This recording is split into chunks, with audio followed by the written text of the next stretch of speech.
প্রতিবেদন পুলিশ বলছে, অভিযুক্তরা ঘটনার জন্য দায়ী নয় বা বিস্ফোরণটি কোনো নাশকতা নয়, এটি একটি দুর্ঘটনা ছিল। আসামিরা হলেন উপমহাব্যবস্থাপক অপারেশন নুরুল আক্তার, ব্যবস্থাপক প্রশাসন খালেদুর রহমান, সহকারী প্রশাসন কর্মকর্তা আব্বাস উল্লাহ, সিনিয়র নির্বাহী প্রশাসন ও অভিযোগ মোহাম্মদ নাসির উদ্দিন, সহকারী ব্যবস্থাপক অভ্যন্তরীণ container depot Mohammad Abdul Aziz, in-charge container মালবাহী স্টেশন সাইদুল ইসলাম, কন্টেনার ও মালবাহী স্টেশনের নজরুল ইসলাম এবং উপমহাব্যবস্থাপক বিক্রয় ও বিপণন নাজমুল আক্তার খান।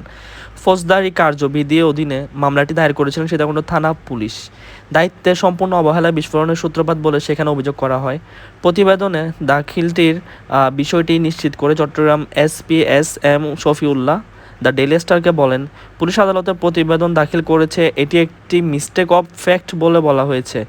ঘটনার জন্য 8 জন কর্মচারী দায়ী নয়, তাদের দায়িত্বেও কোনো অবহেলা ছিল না, এটা একটা দুর্ঘটনা। তিনি বলেন, আমরা কোনো ফৌজদারি অপরাধ বা ইলমোটিভ খুঁজে পাইনি। আদালতের অনুমতি নিয়ে ডিএনএ রিপোর্ট সংরক্ষণ করে বাকি অজ্ঞাতনামাদের মরদেহগুলো আঞ্জুমানি মফিদুল ইসলামের মাধ্যমে দাফন করা হয়েছে বলে জানান এসপি। এর আগে সীতাকুণ্ড মডেল থানার উপপরিদর্শক আশরাফ সিদ্দিকী বাদী হয়ে 2022 সালের 8 জুন মামলাটি দায়ের করেন। মামলার নথি থেকে বিএম ডিপোর মালিকের নাম বাদ দেওয়া হয়, যা সে সময় আলোচনার জন্ম দিয়েছিল। মামলার বিবৃতিতে পুলিশ উল্লেখ করে, অভিযুক্তরা প্রয়োজনীয় এবং সতর্কতামূলক পদক্ষেপ না নিয়ে ডিপোতে বিপজ্জনক রাসায়নিক পদার্থ সংরক্ষণ করেছিল। এতে অগ্নিকাণ্ড বিস্ফোরণের কারণে মৃত্যু ও হতাহতের ঘটনা ঘটে। অভিযুক্তদের অবহেলা জানমাল ও সম্পত্তির ক্ষতি হয়েছে। ঘটনাটির পর চট্টগ্রামের বিভাগীয় অফিসার অতিরিক্ত বিভাগীয় কমিশনার মোহাম্মদ মিজানুর রহমানের নেতৃত্বে একটি তদন্ত কমিটি 300 পৃষ্ঠা সংযুক্ত করে তাদের 19 পৃষ্ঠা প্রতিবেদনে জাতীয় ঘটনার পুনরাবৃত্তি এড়াতে 20টি সুপারিশ করেছিল। তদন্ত কমিটি সরকারের বিভিন্ন পক্ষের অবহেলা এবং মালিক পক্ষের অবহেলাকে এই ঘটনার জন্য দায়ী করেছিলেন। ওই প্রতিবেদনের পরিপ্রেক্ষিতে গত বছরের 25 জুলাই মন্ত্রিপরিষদ বিভাগের উপসচিব মোহাম্মদ দেলওয়ার হোসেন বাণিজ্য মন্ত্রণালয়, জ্বালানি ও খনিজ মন্ত্রণালয়, প্রতিরক্ষা মন্ত্রণালয়, নৌপরিবহন মন্ত্রণালয় ও শিল্প মন্ত্রণালয় সহ 8টি বিভাগে ব্যবস্থা নিতে চিঠি দেন। তদন্ত কমিটি প্রশিক্ষিত জনবল দিয়ে DCI DG cargo inspection office পুনর্গ করার প্রস্তাব করেছে এবং ওএনসি ইস্যু করার আগে মাঠ পর্যায়ে পরিদর্শন করতে বলেছে।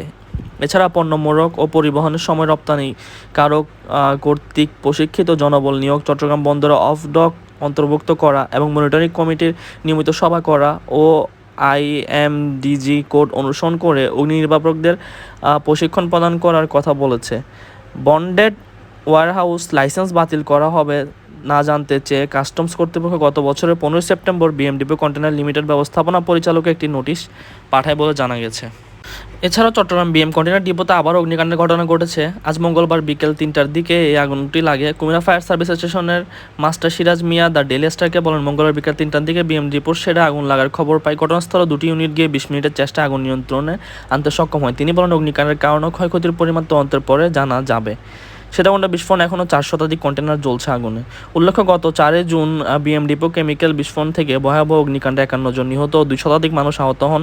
দুর্ঘটনার পর বিএম ডিপো সব ধরনের কার্যক্রম চট্টগ্রাম কাস্টমস বন্ধ করে দিল। গত 24 নভেম্বর থেকে তারা আবার কার্যক্রম শুরু করে। যোগাযোগ করা হলে বিএম কন্টেনার ডিপোর পরিচালক মুজিবুর রহমান দ্য ডেইলি স্টারকে বলেন, ডিপোর ভিতরে একটি শেড রপ্তানির জন্য আনা কিছু পাট জাতীয় পণ্যে আগুন লাগে। আগুন লাগার 10 থেকে 15 মিনিটের মধ্যে নিয়ন্ত্রণ চলে আসে। ক্ষয়ক্ষতি সর্বোচ্চ 2 লাখ টাকার মতো হবে। ভয় থেকে আমরা ফায়ার সার্ভিসকে অবহিত করি যেন আগের মতো বড় কোনো দুর্ঘটনা না ঘটে।